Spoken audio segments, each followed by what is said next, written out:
അപ്പോഴേ ഇന്നത്തെ വീഡിയോയിൽ ഞാൻ അവസാനം പറഞ്ഞില്ലേ നമ്മളെ തളത്താൻ ഒരുപാട് പേര് കാണുമെന്ന്. സത്യം കേട്ടോ ഞാൻ പറഞ്ഞത്. എനിക്ക് എല്ലാത്തിനും പേടിയായിരുന്നു. നീന്തൽ പഠിക്കാനും സൈക്കിൾ ഓടിക്കാനും ഒക്കെ എനിക്ക് പേടിയായിരുന്നു.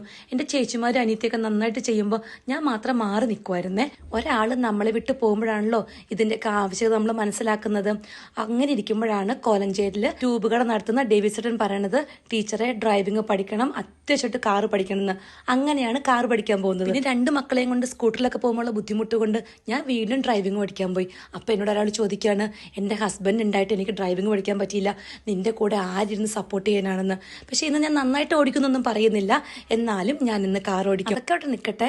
ഇന്ന് ഞാനും ചേച്ചിമാരും കൂടി കുറുപ്പംപിടിക്ക് പോയായിരുന്നു. അപ്പം ഞങ്ങൾ തിരിച്ചു വന്നപ്പോൾ ഈ ഹോട്ടലിൽ ഫുഡ് കഴിക്കാൻ കയറി. ഇതിനു മുമ്പ് പല പ്രാവശ്യം ഞാൻ പോയിട്ടുണ്ട്, അതിൻ്റെ വീഡിയോ ഇട്ടിട്ടുണ്ട്. ഞാൻ ചോറ് പറഞ്ഞപ്പോൾ ചേച്ചിമാരും ചോറ് പറഞ്ഞു. ഇവിടുത്തെ മെയിൽസിനേക്കാൾ നല്ലത് ബിരിയാണിയാണ് കേട്ടോ.